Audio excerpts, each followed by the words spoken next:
So normal squatting అనేది ప్రాపర్గా మంచిగానే చేస్తారు, కానీ ఎప్పుడైతే హెవీ స్క్వాటింగ్ చేస్తారో ఆ స్క్వాటింగ్ చేసేటప్పుడు చాలా మిస్టేక్ చేస్తూ ఉంటారు. ఆ మిస్టేక్స్ ఎట్లా అవాయిడ్ చేయాలో అని చెప్పేసి ఈ వీడియోలో నేను చూపిస్తా, చూసి నేర్చుకోండి. స్క్వాట్ చేసే ముందు వార్మప్ ఎట్లా చేయాలో నిన్న నేను ఒక వీడియో చేసిన, అది కూడా చెక్అవుట్ చేయండి, కింద లింక్ లో ఉంది. సో మనం హెవీ స్క్వాటింగ్ చేసేటప్పుడు మనకి సేఫ్టీ అనేది చాలా ఇంపార్టెంట్. సో దాని గురించి అని చెప్పేసి ఈ వేస్ట్ బెల్ట్ అండ్ ఈ నీ స్ట్రాప్స్ అయితే నేను యూజ్ చేస్తున్నాను, మీరు కూడా యూజ్ చేయండి తప్పకుండా. సేఫ్టీ తర్వాత మనది నెక్స్ట్ పాయింట్ వచ్చేసి లెగ్ పొజిషనింగ్ అనమాట. లెగ్ పొజిషనింగ్ అనేది ప్రాపర్గా ఉందనుకోండి, స్క్వాటింగ్ అనేది పర్ఫెక్ట్ వస్తుంది. సో ఎప్పుడైనా సరే మనం షోల్డర్ విడ్త్లో లెగ్స్ పెట్టుకోవాలి, అండ్ అలానే స్లైట్ గా మన టో అనేది అవుట్వర్డ్ డైరెక్షన్ లో పాయింట్అవుట్ చేసుకొని స్క్వాటింగ్ అనేది చేయాలి. బ్రీతింగ్ టెక్నిక్ అనేది చాలా ఇంపార్టెంట్ అనమాట. మనం ఎప్పుడైతే స్క్వాటింగ్ చేస్తామో బ్రీత్ అనేది తీసుకొని హోల్డ్ చేసి అప్పుడు స్క్వాటింగ్ కి కిందికి వెళ్ళాలి. అండ్ వెళ్ళేటప్పుడు మన నీ అనేది అవుటర్ వర్డ్స్ పాయింట్అవుట్ చేసుకుంటూ కిందికి వెళ్తే హిప్ అనేది కూడా ఓపెన్ అవుతుంది, కాబట్టి ఈజీగా డెప్త్ స్క్వాటింగ్ అనేది వెళ్ళగలుగుతాం.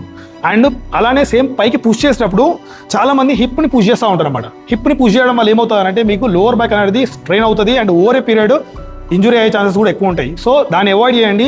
మీ లెగ్ పొజిషనింగ్ ఏదైతే ఉందో మీరు స్క్వాటింగ్ ని చేసేటప్పుడు జస్ట్ గ్రౌండ్ ని పుష్ చేయండి మీ లెగ్స్ తోని. దానివల్ల ఈజీగా మీరు వెయిట్స్ అనేది పైకి లిఫ్ట్ చేయొచ్చు. సో మీరు చూసారు కదా, ఇప్పుడు నేను చెప్పిన పాయింట్స్ అనేది చాలా ఇంపార్టెంట్ అనమాట. ఇప్పుడు ఎలా చేయాలో నేను చూపిస్తా, ఒకసారి చూడండి. సో మెయిన్ వచ్చేసి ఫస్ట్ లెగ్ మూవ్మెంట్ అనేది నేను తీసుకున్నాను అండ్ పాయింట్అవుట్ చేసుకున్నాను, టోస్ కూడా కొంచెం అవుట్ వైడ్ డైరెక్షన్ లో. సో కిందికి వెళ్తున్నాను అండ్ ఇక్కడ నేను బ్రీతింగ్ అనేది యూజ్ చేస్తున్నాను. బ్రీతింగ్ అనేది తీసుకున్నాను, దీనివల్ల నా కోర్ అండ్ స్పైన్ రెండు ఎంగేజ్ అయినాయి. అండ్ నేను బ్రీత్ ని హోల్డ్ చేశాను అండ్ కిందికి వెళ్ళేటప్పుడు నేను స్లైట్ గా నీ అనేది ఓపెన్ చేస్తున్నాను. Breath in, hold, yes.